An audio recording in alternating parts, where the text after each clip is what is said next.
Hello, welcome to a brand new episode of Quadcast. I am your host, Tim. And I'm Mikey. This is Sahil. Welcome everybody to a brand new exciting episode of Forecast. If you haven't already, do join our Discord channels. You can ask us questions there. Oh wait, one Like one us on second, YouTube. 1 second. I need to change. I need to change my audio setting.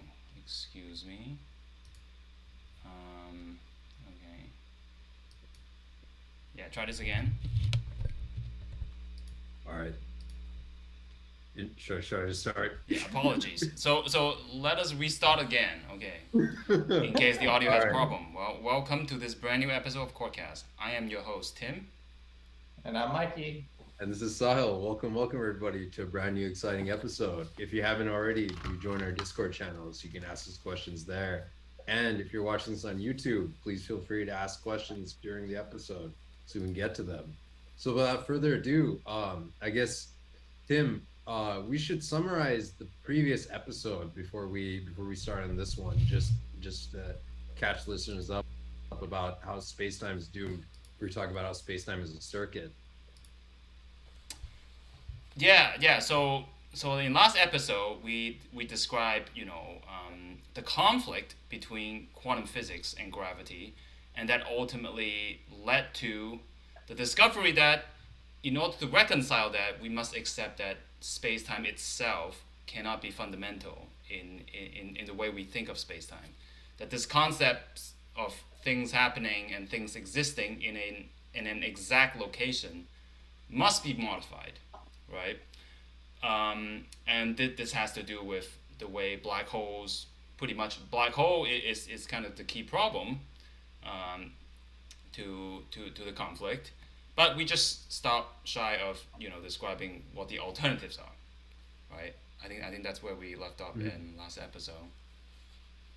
Yeah, no, absolutely. And that's a great summarization. So basically space and time is more of an emergent phenomenon. It doesn't exist at a more like fundamental level. So I guess Mikey, I'm gonna put the question on to you.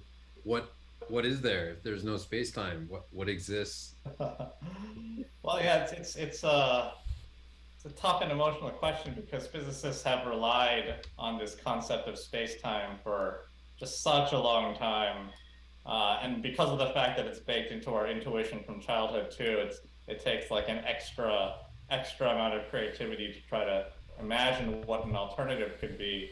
But I think the recent developments have pointed towards some directions at least, right? So in the last episode, we talked about how we have these two pillars of modern physics, quantum mechanics and relativity. But if you put them together and take them to their logical extremes, one of them actually implies that the other destroys itself. So barring the possibility that that could just literally be true and that could just be the end of the picture, if we look a little deeper and think about like, there are certain concepts that do survive this destruction of space-time.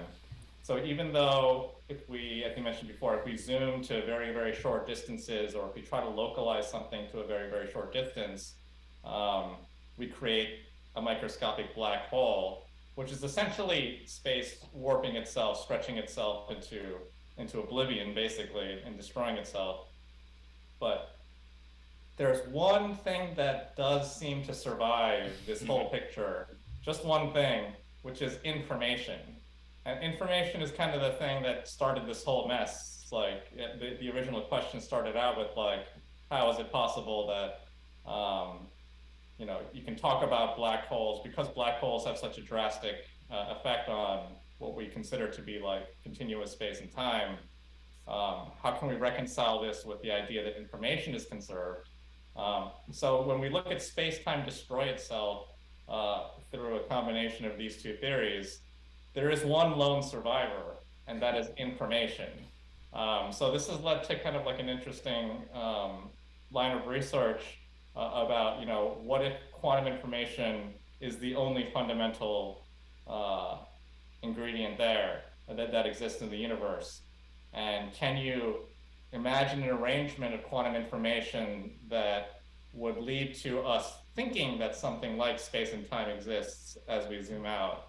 And yeah, there's been some interesting thoughts on this. I see, I see. So before we delve deeper into that, I want to take a step back and ask, like, what do you mean by information? Like, if I go based off like my intuitive notion information, like intelligence collecting, like looking at some piece of data and whatnot, like, how is that different? Like, yeah, just kind of break it down from like classical intuition to like down to the quantum intuition. Yeah. Yeah, sure. I guess uh, okay, so the quantum intuition I don't have a ready answer for, but I think the classical intuition, there's kind of like a straightforward answer, which is like information would be like the instructions you would need to reconstruct something. So like I have some information about how to construct my IKEA chair, right? Like, and that's written on some instruction manual. And if that information gets burned, then we would say that information was lost. Now I'll never know how to reconstruct this IKEA chair. But as physicists, we think about like what's possible even in principle. So even if I take the manual to this IKEA chair and burn it, in principle, if I had ultimate powers, I could take all of the pieces of carbon that resulted from this burning and piece them back together and reconstruct the instructions for putting together that chair. And that's one of the fundamental, not theorems, but one of the fundamental, I don't know, in terms of like what people describe between laws of physics, like this is one of like the most sacred laws of physics that has survived every attempt to find a way around it, including like this whole black hole story. So the idea that I can never truly destroy the instruction manual for this IKEA chair, truly. Someone with an infinite amount of power could always put the particles back in the right order and figure out how to put together the chair. So that's the kind of information we're talking about. That seems to be the most resilient and the most robust quantity that we can rely on. Yeah, in terms of modern physics. Like even we talk about conservation of energy, but energy is not conserved in our universe on a cosmological scale. But if there's one thing that everyone would bet their, bottom dollar on, it would be the fact that information can't be destroyed. Gotcha. And and just to expand one point for like a quick second, you said energy is not conserved, and that like you can see that through the expansion of the universe. That Yes. clearly shows energy is not conserved. Okay. Yeah, it's conserved locally for sure. If you draw a box, then information and nothing can leave or exit that box, then energy is conserved.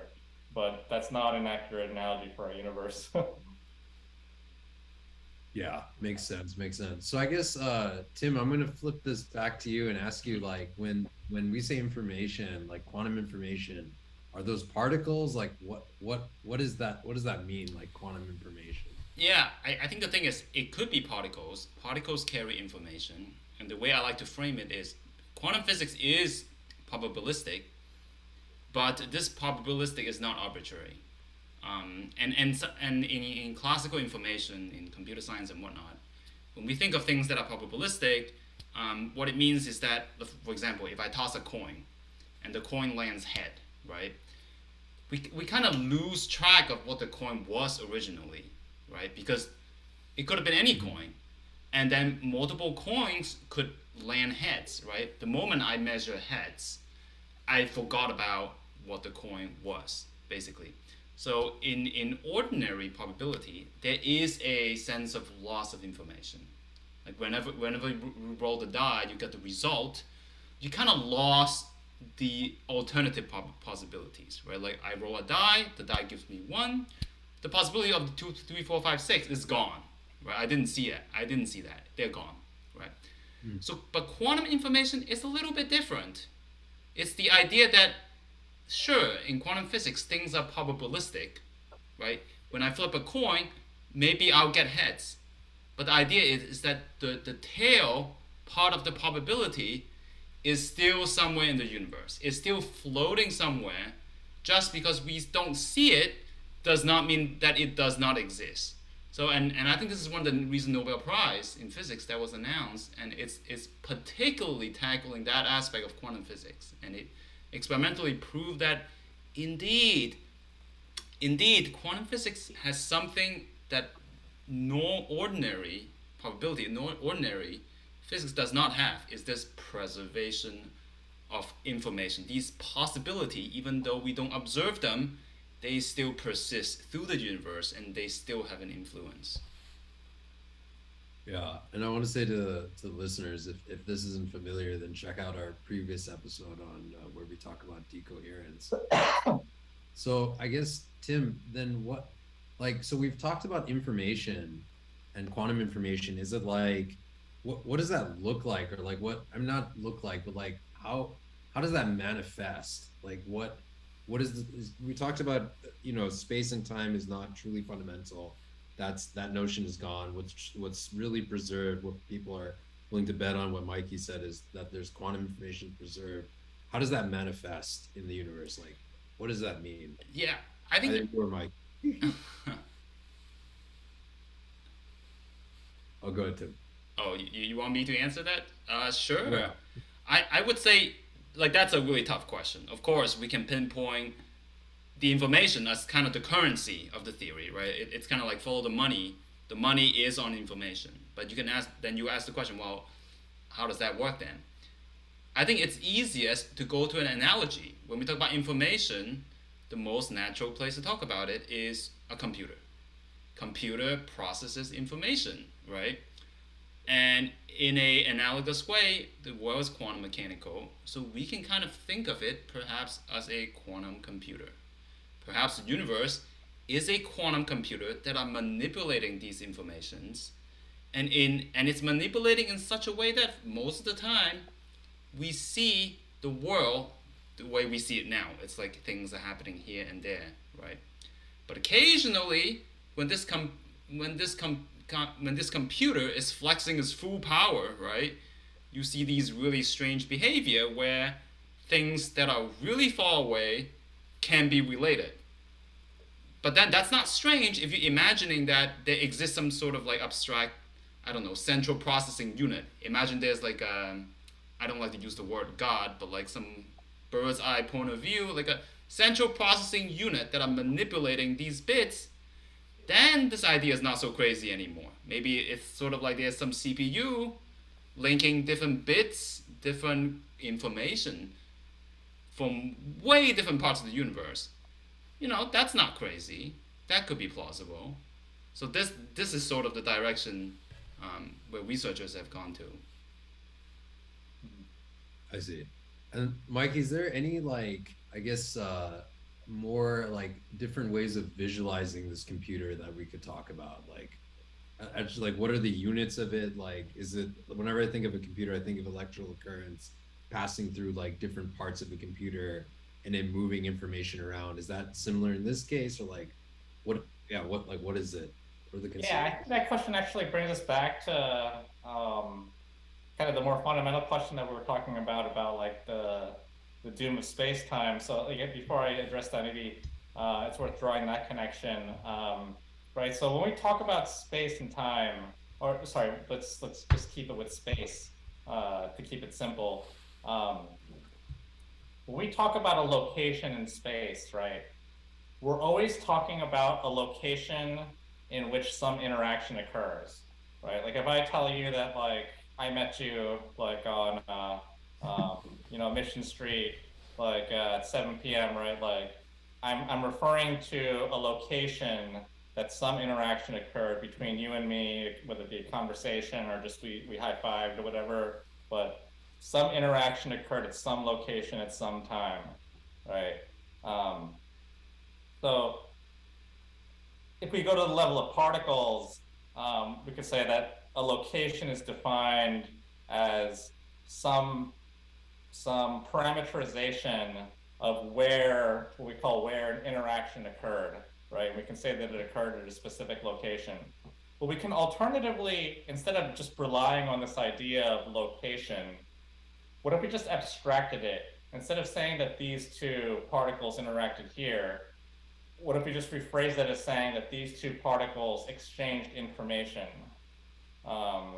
Whether they had to exchange information by actually, touching each other, that doesn't quite make sense because, as we said in the last episode, like two particles can never actually touch, because if they got close within a certain distance, they would just make a black hole. But what we take away from this thought experiment is that even if these particles didn't touch in some localized region, they exchange some information.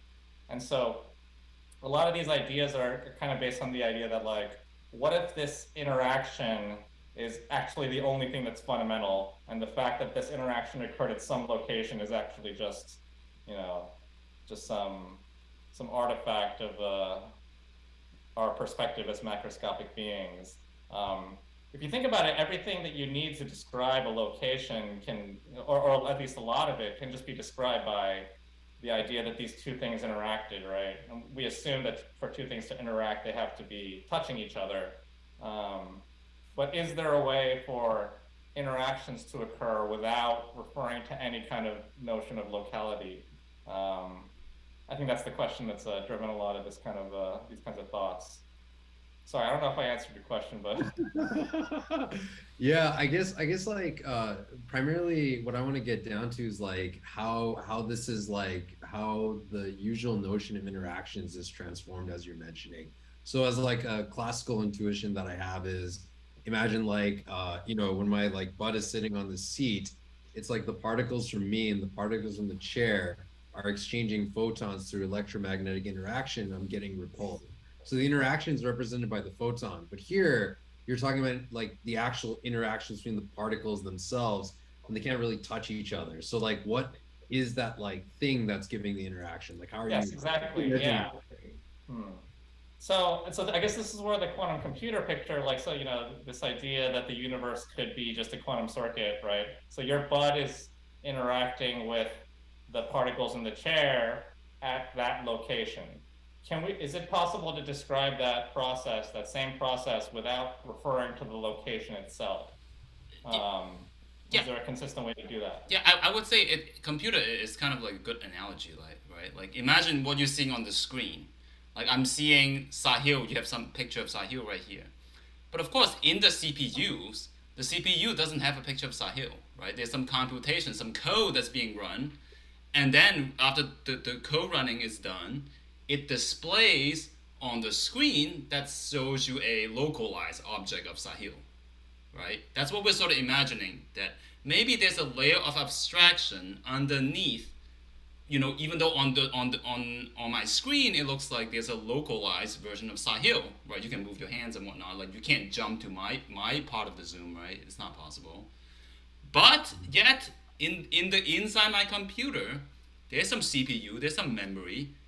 They don't care what the pixels of Sahils are localized or not. They just do computation. But the rules of the computation is such that it gives the appearance of a localized Sahil. Like, that's what we're getting at. Like, maybe universe is like that. Yeah, I think that's a good analogy. So, like, I'm looking at you right now, and two pixels in your nose seem pretty close to each other. But in the actual computer, the place in memory, like literally in the physical motherboard where those two pixels are stored, there's no reason that they should be close to each other physically on the computer board, right? That makes sense. So this computer analogy really does hold. I guess like, okay, then that implies this whole like notion of locality doesn't exist, that like I'm actually here, but I'm more spread across the motherboard, at least from the representation. Yeah, I would say like the state of physics right now, it's sort of like imagining I'm a physicist and I'm looking at the screen on Zoom, right? I'm looking at your image, Sahil, and the way I see it, you know, the way your head moves, it doesn't affect me. So from that I can infer that, hey, you know what, the pixels on my screen have local interactions. Like, you can't just jump into my portion of the screen and interact with me. That's not possible.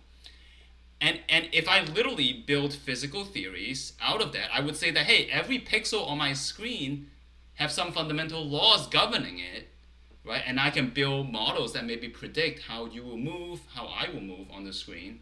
But that's so inefficient, right? Because we know deep down that's not how computers work. The computer doesn't compute every pixel, you know, one at a time, one pixel interacting with another pixel at a time.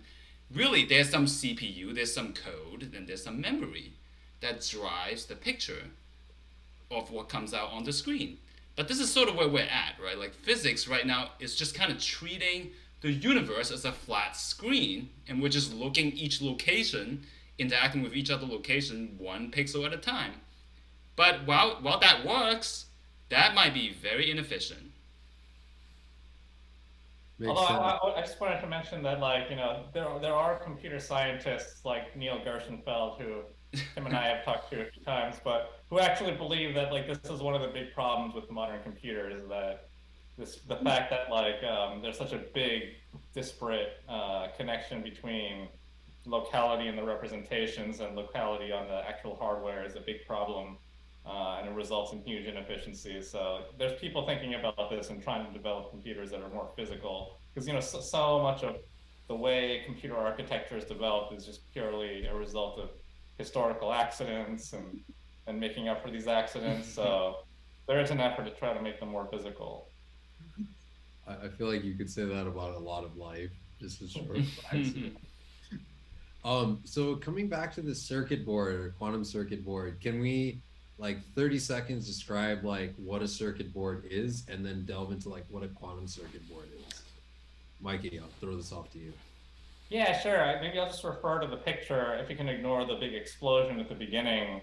But what is a circuit board? A circuit board is, like, I don't know, actually.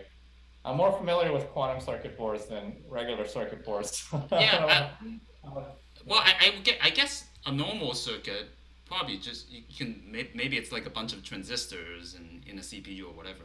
So it's just a bunch of zeros and ones, I would imagine, just like laid out, and then you can flip some zeros to ones and zeros to do computation. At least that's my rudimentary view on it, right? It's like a grid of zeros and ones, basically. Yeah, and you can kind of imagine that in this picture behind me right now. Like, each of these lines would be analogous to, in a classical computer, be analogous to like a bit, or in a quantum computer, it would be called a qubit, right?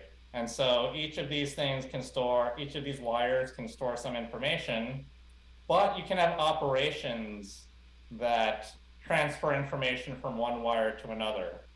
And now these two wires are inextricably linked. And this follows through with the quantum analogy too, right? Like, if these are qubits, once these two qubits interact with each other, then they become what we call entangled. And now there's a greater, greater capacity for storing complex information once you've entangled two qubits. So this two qubit system can actually encode some kind of information, like, whether it be a name or a string of integers or something like that, or something basic. And so that's basically the picture here, is that you have these different wires. Each of them represents some resource of information. And then the interaction between these wires is what allows you to make more complex, what allows you to create more complex information.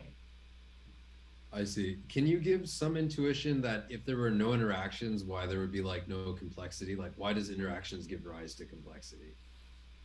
Sure, yeah. Like, so if you imagine that each of these wires is just by themselves, like there's no blue blocks here connecting the wires. Each of these wires just goes on by itself, and each wire is, I mean, in a regular computer, each wire would just stay at a 0 or 1, and you just have nothing.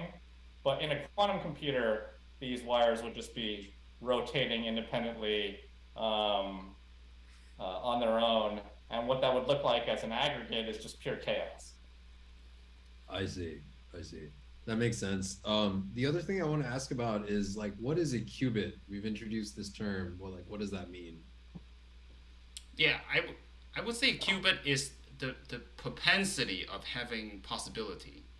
So Wait. Before we get it, because that's a little more, like, a qubit is, what is it essentially? Essentially, a single qubit is basically just like a unit of information storage, right? Right. Yeah. Quantum information storage is what you're saying. Yeah, I just wanted to establish that before Tim goes on to the more sophisticated. I mean, it's quite analogous to classical information.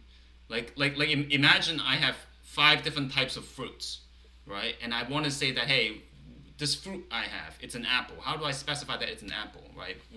The way I can do it, I can put it in categories, right? Is it an apple? Is it an orange? Is it a banana? Is it a pineapple? Right? So each of these yes or no question is encapsulated in a classical bit, zeros or one, right? But in quantum physics, this is similar. You can say, hey, if you have one coin, a quantum coin, the quantum coin can be in some combinations of heads or tails, right? And so that's encapsulated by one qubit. If I have two coins now, each of those coins can have individual possibilities of zeros and ones, but there's more. There's an extra entanglement. These qubits can also be entangled. They can be correlated, right? And then quantum physics, when you combine two qubits, it effectively captures all these possibilities, right? So in a similar way where zeros and ones are kind of breakdowns of classical information, qubits are kind of the smallest unit of breaking down the many variety of possibilities for quantum systems.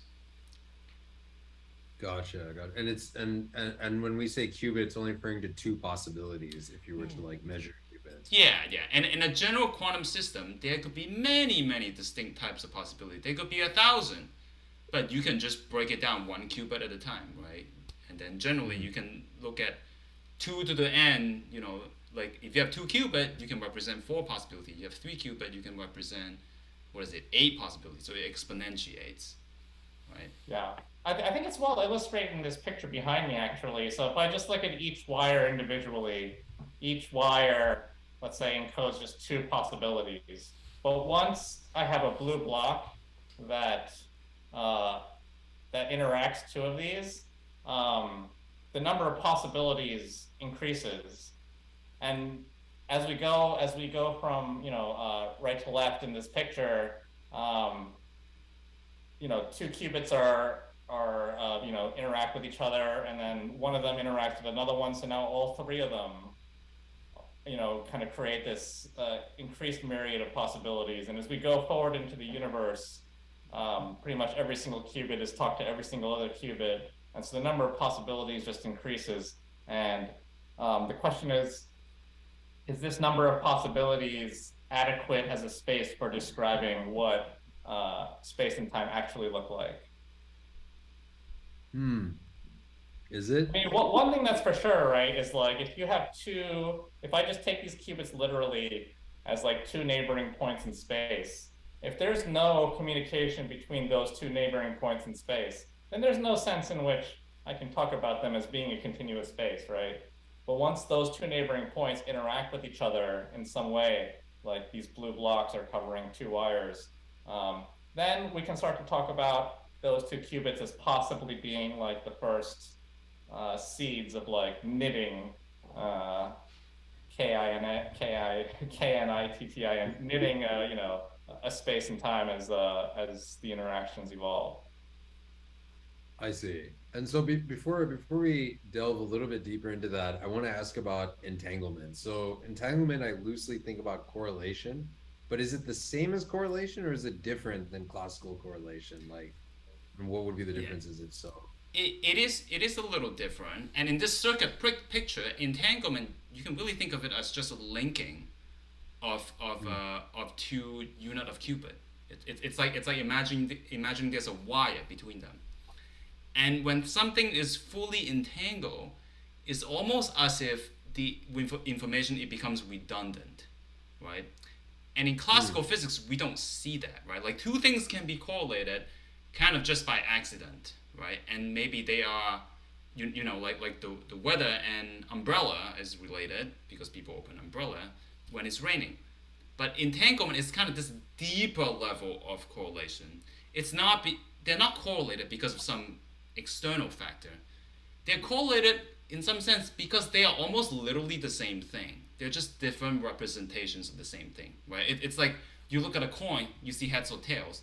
Maybe you can see the coin in a different way. Instead of seeing it as heads or tails, you can see it as, I don't know, dragons versus tigers, right? Maybe someone viewed the coin in a different way. Like this is literally what it means. Like when you have a particle, let's say that decayed to 2 photons that are entangled, these are perfect correlations. These two particles have perfect correlations. So it's almost like there's only one single particle, really.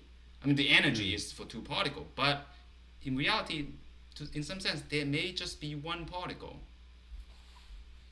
Yeah, this is actually well illustrated in the picture too, right? So if I just follow the two lines at the beginning, right, there's these blue blocks that cover two wires.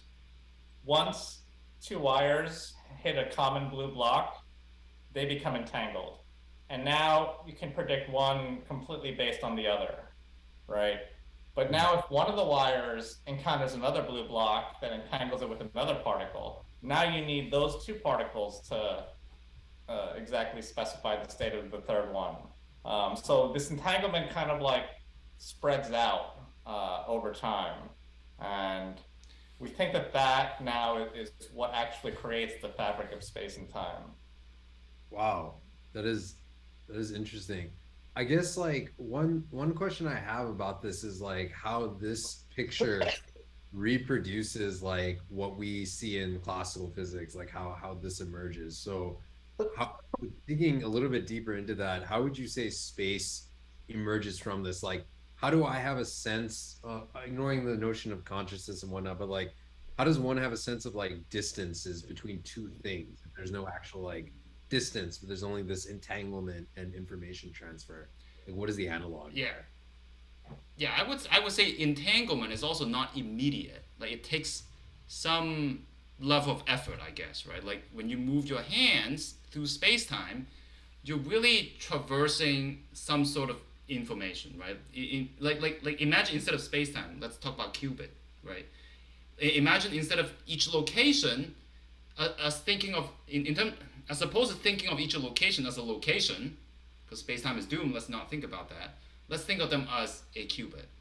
So in that scenario, the reason when you move your hand, you feel a continual movement of the hand is because one qubit here transfer the information to the next qubit, to the next qubit, to the next qubit, and so on and so forth. That's why you feel like a smooth motion, kind of, right? And this has to be done through entanglement. One qubit gets entangled to the next, to the next, to the next, to the next. And that's how, the emergence of space-time appears, right? It's because of the way things are entangled. It gives you this smooth sense of space-time. And that's at least that's how people believe it in this picture of quantum information. Yeah, I would just to get more specific on that. Like, if we look at this picture, right? So in the first layer of this picture, we just see like two qubits interacting with each other. But as we go through the picture, we see that each of those qubits gets entangled with other qubits, and it creates this kind of web. Every time two qubits pass through a common blue block, they're entangled, and then that one passes the common blue block with a different wire, and now those are entangled. One thing we know is that if there's literally a part of space that has no entanglement with the next, you cannot move through it smoothly. The smoothness of space-time is fundamentally dependent on the fact that neighboring regions are entangled with each other. If that's not true, like, I don't know if I can duck my head, if there was a break in one of these lines here where there was no qubits touching any other qubits, and that represented space, you would not be able to cross that space without experiencing extreme violence. Whoa. Yeah, it's almost like the boundary of the Zoom video, right? Like I can't reach my hand into Sahil's screen because the pixels are not related in this classical computer. We're just saying that maybe that's true in for the universe as well. Yeah. Interesting. I guess like another phenomenon that I want to ask about is the expansion of the universe. How can we think about that in terms of this picture? Mikey, go. That's like, because people have written about this in the last 2 years and asked the question like, what would the expansion of the universe look like from like a this kind of circuit perspective, right? And this is kind of what the picture behind me is meant to illustrate. So you can imagine at the beginning of the time, you just have like a bunch of qubits, right? And all of them are just completely independent. once you have an interaction between two of them, now you have entangled two qubits that are at some kind of like physically distant regions. Maybe they're close to each other, maybe they're not. But now you've created kind of a bridge between these two qubits, and now you can go from one to the other. And maybe that's a good analogy for what it means to actually traverse space-time. Maybe traversing space-time just means that you're going through this kind of web of qubits that have already been entangled because of the fact that the universe has expanded and interactions have occurred. Does that answer the question? I don't know. I think I think so. So when the universe is expanding, do like new qubits get added in and they get entangled, or like is it the same number of qubits? But like can you imagine like this like entanglement like web is just expanding out like that? How should I think about it? in at least one concrete model that I've seen, a credit to Sean Carroll for having the creativity to jump into this, like, without, it's kind of a bold topic to study. But yeah, that's basically the idea, is that, shoot. I think it's the entanglement, right? The qubit stays the same, but you're able to access more and more space because of entanglement. Yeah. So imagine that there's like just an infinite number of qubits to choose from. As our universe is expanding, the amount of space is increasing, and that corresponds nothing more to other than more and more qubits, joining in the entangled party of qubits that make up our universe. So that's one of the pictures for how our universe is expanding, actually. And there's actually a lot of intriguing parallels that make this like very convincing that as our universe is expanding, it's basically incorporating additional qubits that just weren't previously entangled with our universe, so they weren't part of it. But now that they are, it's contributing to the expansion of the space itself. Oh, so it's like expansion can be tied to the rate at which, for lack of better words, entanglement is growing. Yes, that is the picture. I don't know. I hope I'm not misinterpreting Sean Carroll's paper, but my brief reading that seems like the gist of it. And yeah, he was able to derive like some compelling computations that like are consistent with other pictures of an expanding universe. And Gotcha. That makes sense. And so my final question is something we've kind of swept slightly under the rug, which is that we mentioned space and time is broken from a fundamental point of view, but this picture of this quantum circuit seems to imply like some notion of time, like things are stepping in process, like interactions are happening between corresponding qubits, and the universe is evolving. You even in this picture in the background for you, Mikey, it says moment of time and Big Bang and things evolving.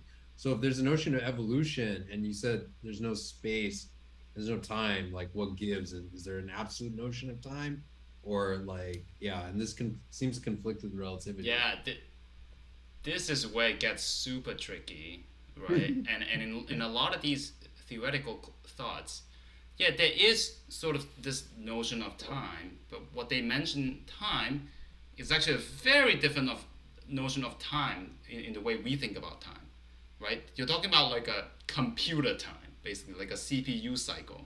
Like it's like imagine the computer you have. It's like operated in gigahertz, right? Yet the pictures we see are kind of smooth and slow, right? So we don't quite know exactly. So the time of the circuit board is some kind of gigahertz computer time, something that's not really accessible to us, right? Like what's emerging, the time that emerges is totally different from the circuit time, and we still don't know yet what exactly that looks like. But we have some toy models in which this time is it's unlike any time that you can imagine. It's a really abstract kind of time, right? I don't know how better to describe it. It's just not the same time. I see. And so this doesn't really conflict with relativity and whatnot, because it's a completely different notion of time. It does not. And also, in many of these theories, you can actually choose you can convert from one notion of time to a different notion of time, and the answer will be the same. So it it actually conforms with the expectation of relativity. And this happens when we impose symmetry on the theory. And this is what people have been doing. I see. That makes sense. So we're about almost at the end of this episode. Is there anything you guys want to end with for our listeners? Can I go first? Yeah, Go for it. I don't know. I think the universe is a simulation. I mean, just look at my background. This makes total sense. This makes total sense to me. Not only does it make total sense to me, and it could be a distraction, it could be a red herring, but